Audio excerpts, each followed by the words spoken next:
നമസ്കാരം.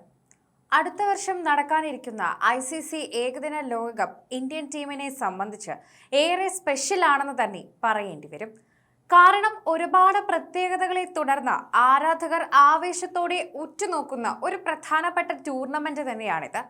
ഇതിൽ ആദ്യത്തേത് ഇതിഹാസ ബാറ്റർമാരും മുൻ നായകന്മാരുമായ രോഹിത് ശർമ്മ, വിരാട് കോഹ്ലി എന്നിവരുടെ വിരമിക്കൽ ടൂർണമെന്റ് ആയിരിക്കും. അത് വളരെയധികം പ്രധാനപ്പെട്ടതാണ്. ഇതിനെയാണ് വളരെയധികം പ്രധാനപ്പെട്ടതായി മാറ്റുന്നത് എന്ന് കൂടി പറയാം.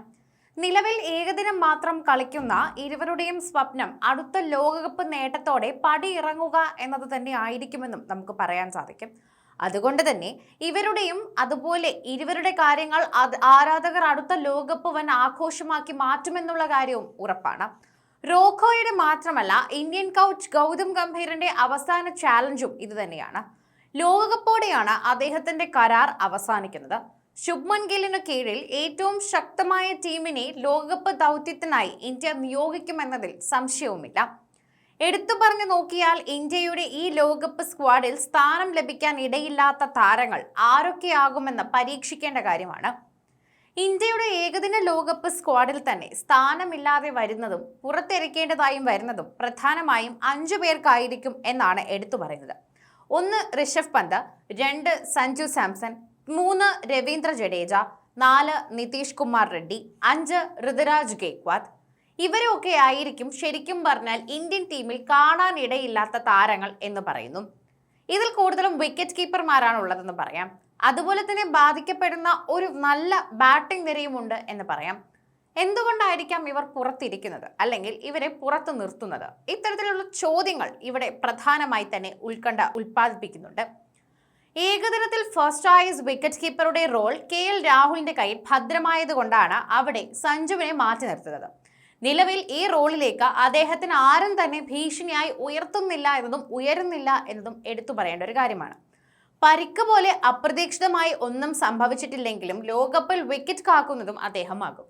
ബാക്കപ്പ് കീപ്പറായി നിലവിൽ ഋഷഭാണ് പരിഗണിക്കപ്പെടുന്നതെങ്കിലും അടുത്ത ലോകകപ്പിൽ ഇടം ലഭിച്ചേക്കില്ല എന്നതുകൂടി നമ്മൾ കാണേണ്ട ഒരു കാര്യമാണ്.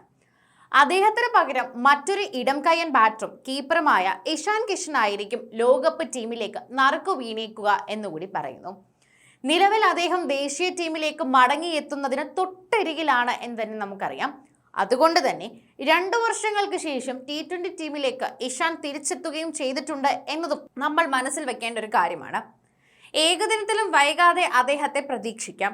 ആഭ്യന്തര ക്രിക്കറ്റിലെ തകർപ്പൻ പ്രകടനമാണ് കരിയർ തിരിച്ചു പിടിക്കാൻ ഇഷാനെ സഹായിക്കുന്നത്.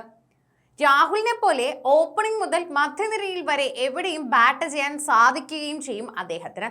അതാണ് ഇന്ത്യക്ക് വേണ്ടത്. ഇതാണ് ഏകദിനത്തിൽ ബാക്കപ്പ് കീപ്പറുടെ റോളിൽ ഇഷാനെ ഫേവറേറ്റ് ആക്കുന്ന ഒരു കാര്യം. ഇഷാന്റെ വരവ് കാരണം ഋഷഭിന് മാത്രമല്ല, ഏകദിനത്തിൽ സഞ്ജുവിന്റെയും വഴി അടയുക തന്നെ ചെയ്യും എന്ന് എടുത്തു പറയേണ്ടതായി ഉണ്ട്.